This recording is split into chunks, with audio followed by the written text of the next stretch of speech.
Un día como el día de ayer, 20 de noviembre, había fallecido Francisco Franco Bahamonde, un dictador que murió en libertad. Nació en Ferrol, Galicia, el 4 de diciembre de 1892. El principio de su carrera militar quedó marcado por la Guerra de Marruecos en la década del 20. Alcanzó el grado de general con solo 33 años, transformándose en el general más joven de España. Durante la Segunda República Española le fue encomendada sofocar y reprimir el movimiento obrero armado que había declarado la Revolución Social en Asturias 1934.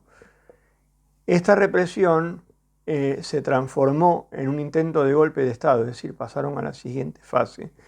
Y el gobierno dio a las Islas Canarias para dejarlo fuera, digamos, del mapa de poder militar. Pero el 18 de julio de 1936, los generales Mola y Sanjurjo retoman la intentona golpista que deriva en el comienzo de la Guerra Civil Española. La Guerra Civil duró desde el 18 de julio del 36 al 1 de abril de 1939. Enfrentó a nacionales, bando monárquico, conservador y anticomunista, encabezado por Franco, entre otros, y el bando de los republicanos, antimonárquicos y comunistas.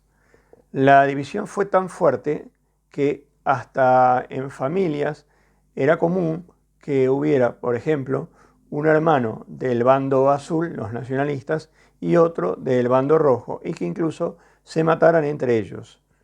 Se calcula, no hay cifras definitivas, nunca hubo una investigación oficial, que hubo más de 1 millón de muertos en menos de 3 años.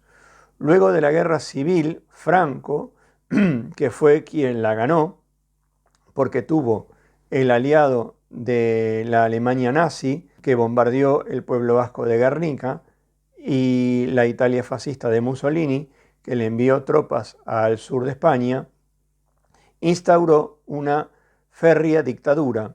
Los sobrevivientes del bando vencido fueron asesinados vilmente, fusilados en muchos casos, u obligados a ser mano de obra esclava en la obra pública, tanto en la construcción de carreteras, el Metro de Madrid, como por ejemplo también el Valle de los Caídos, que fue el cementerio de los muertos nacionales, es decir, el ejército vencedor. En 1946 la situación económica de España era tan mala, había hambrunas, que Franco hizo un pedido de auxilio al mundo. Pero el mundo le dio la espalda porque había, justamente una dictadura muy violenta e incapaz de producir nada que le pudiera interesar al mundo industrial de esa época. Fue entonces que el gobierno argentino de Juan Domingo Perón fue el único que se encargó durante 3 años de enviar entre 1947 y 1950 3 millones de kilos de carne de primera calidad y trigo, eso puntualmente, para alimentar a España. La deuda que supuso el gasto económico del traslado de tantos alimentos y durante tantos años en barco cruzando el Atlántico aún no fue pagada por ningún gobierno español. Y España hace rato que se puso bien económicamente.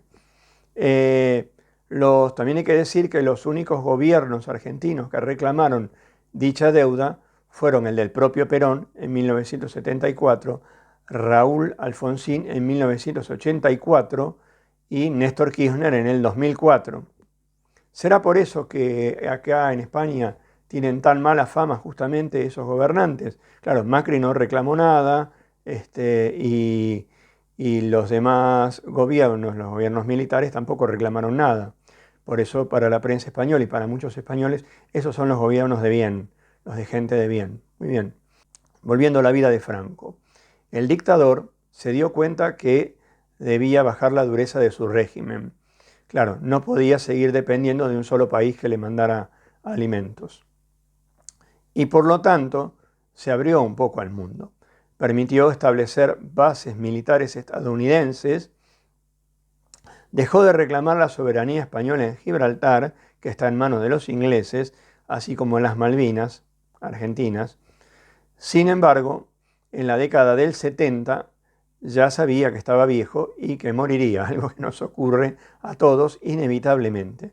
Entonces pensó en la pieza de recambio que le garantizara continuidad al régimen. De democracia, nada. El almirante Luis Carrero Blanco fue el elegido. Sin embargo, fue asesinado en un atentado brutal, por cierto, de la organización terrorista vasca ETA, el 20 de diciembre de 1973. Dicen que esto aceleró el envejecimiento del dictador, que se sintió muy tocado por este episodio, y falleció un día, 20 de noviembre de 1975, en Madrid, dando paso a lo que se conoce como la transición, también por gestiones del rey Juan Carlos de Borbón, esto hay que decirlo. Y cabe señalar que murió libre ante la justicia de cualquier delito que pudiera haber cometido él y quienes lo acompañaron en su régimen sangriento, que fue antecedido por una guerra civil. A diferencia de Argentina, donde incluso hoy en día se siguen juzgando genocidas. Y esperemos que esto siga ocurriendo así, porque la vicepresidenta electa de Milei dijo que va a indultar a muchos militares que fueron condenados a perpetua. Esto también va a suspender los juicios que se están llevando a cabo. Por mi parte, lo de siempre, muchas gracias por haber visto este video, compártanlo en las redes, déjenle un me gusta si les gustó y, como siempre digo, los comentarios, claro, con respeto. Hasta luego, hasta el próximo video.